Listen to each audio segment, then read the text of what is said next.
The first side, which would be the blue side, number one, is that same thing I already said. Never been an uninteresting story. Timeline, I'm really big on creating a timeline in a three-ring notebook. It's so simple. It doesn't cost anything. You're going to take a step when you were 10 years old, and you might jump over to when you were 30 years old and start putting pictures in there, because the pictures are going to get stimulating more stories. I believe what bogs down a lot of writers, especially seniors, is they write a page or two and then they keep going back and editing, and they edit and edit and edit and edit. I tell them I don't want them to edit anything until they've written 25 pages. And then the reward is getting to go back and edit. Because it's easier, it's more fun to edit than it is to create this stuff. Include humor, jokes, stories, tricks you played on somebody. Write your story as you would say it. Don't worry if the grammar is not perfect. Just get it down on paper. Include a lot of detail, what we were just talking about, the tomatoes. The detail being, what kinds of pets did you have? What were your favorite colors? What did you do on vacation? Very important, take time to reflect. Write a line, a paragraph, a page. Stop to think. If you try to capture an entire lifetime in a day or two, this is going to work. Make this a fun project. Make this a project that other people are going to really enjoy because you put the effort into writing it. Talk to others about your writing. Friends, neighbors, children, anybody that'll listen to you. Get input from them about things they remember that you did that that you might want to put in the story. Jog your memory with pictures. Think of the senses when you write. How did it taste? How did it feel? How did it look? What were your parents, grandparents, full names, dates of birth, places? From adding that stuff, you'll come up with lots of new thought. How many children were in the family? What did your parents do? What were your favorite toys? What was your favorite story that your parents or grandparents told? Those stories are interesting, especially to grandkids, because they are so ancient. What was your biggest sacrifice that you ever made? You may have helped somebody, like a neighbor down the street, mow their yard, or milk their cow, slop their hog. When were you a hero? That's cool. You write a time or two when you were a hero, that really gets the attention of grandkids. Be sure to record the names and dates of all the schools. What were you most embarrassed about? You can make up a lie here if you want to. Or use somebody else's name. What upset you the most when you were a teenager? Everybody got upset at something when they were a teenager. Tell about a time when you were most scared.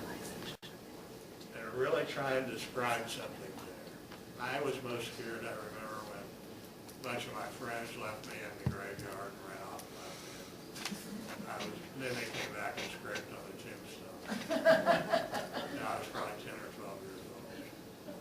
But I'll never forget being that scared. What was the most important thing that you've ever done in your life?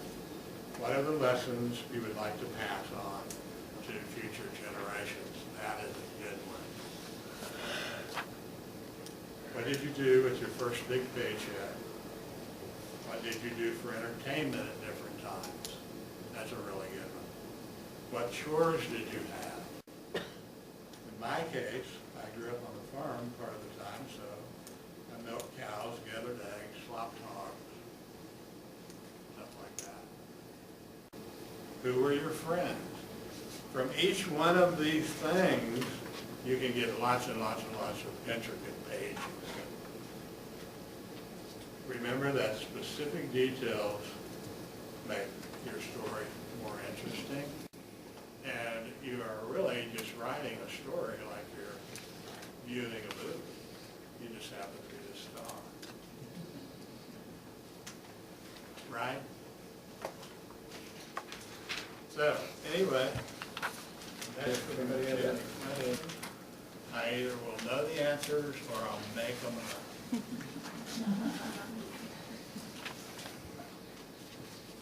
Mike, more about the details of your going places to talk. So how do people find out about you to book you, and do you just call people out of the blue places, or? Some. The question is, how do I get gigs to go make presentations? Fortunately, I was in the Best Times about this for one time, and then I was in some other publications, and then mainly I've done it through just third-party referral of going to one place and then they told someone else. And sometimes I've called, to tell them that if they don't book me, they're making a big mistake. They'll be sorry forever. And when you did that with the little kids, you said they made a whole book, but you said it was a 1 hour thing, so did you meet with them? I did 3 different groups, 40 per group. But did they make a whole book in 1 hour? No. What I did was I mainly did this, but with a different set of questions that they're going to ask their parents and grandparents. And then we did an hour of getting them acclimated, motivated to go do this. And then they went and interviewed their parents and grandparents, and then came back with that information, and then they worked with the teacher, and they put together the books that they gave to their parents. That, to me, is one of the most important things for education for the whole country that nobody's done anything about. I mean, imagine that. It's so simple, and it doesn't cost hardly anything, and it just has all these redeeming features for everybody: the parents, the grandparents, the kids, the teachers, the community. What a deal! And nobody's done anything about it. So I did this one in an inner city school in Kansas City, Kansas. And I did it because a teacher who's like a community organizer asked me to come and do it because she'd gone to one of the adult ones that I did. And it was an experience, because with these little 40 kids come romping into the room and sitting there expecting me to do this thing for an hour to get them motivated and show them out. But actually, as I mentioned, I broke the ice with, want to write a book, Deb Fisher. From there, the rest of it was downhill, because we just covered all this information about how do we get the interviews, And they did such a great job, and these are only 8-year-old kids, Have you ever done like a nursing home where you go back 3 or 4 times to finish it? I have done 3 or 4 times, yeah. And I've also done these in Alzheimer's units, and not everybody really tuned into it, but enough people tuned into it that you could tell that it was really interesting to them, and that other people could help them and get them to contribute and actually write something about their life story.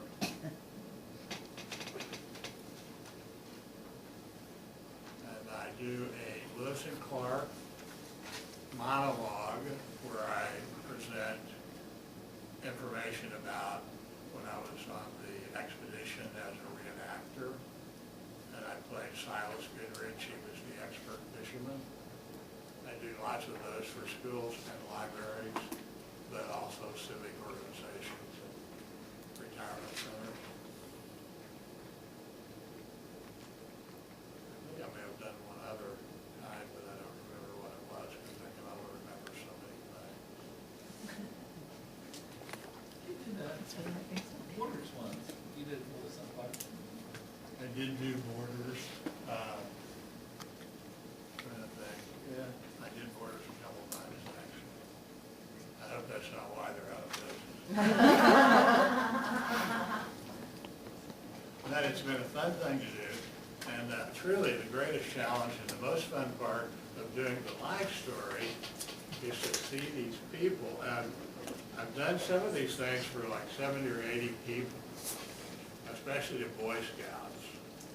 But it's interesting to see all these people coming into the room who absolutely are not going to do any work. That's the greatest challenge of all. So I just feed on them and feed on them. And then once I get them having this, then I make them start writing something, a few words about some of this. So it kind of jump starts them into getting started on this. And then of course the assisted living people, you know, try to really get something going. But the writers group thing is key. You can get that established in the institution. And some of them have already written their life story, you know.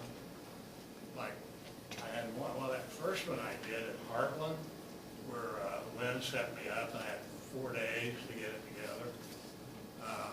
There was one guy there who written like 250 pages already. So there's more and more people than you would think that have done it. That it's an interesting thing to do. We are developing a computer program. It's an interactive simulation where people will key in information about themselves and their lives with prompts, and then other people who have similar type of situations and interests can communicate with those people. So what my goal is, when we get this thing together, is I'm going to give away things like this on that website so other people can use that to get more and more and more people to write life stories. And I'm going to do the same thing with Lewis and Clark. And probably then wind up giving away all the short stories and stuff that I've read, if people are members of the website, but we're not going to charge us for it. We'll find other ways to steal money. I appreciate all your interest. Thank you.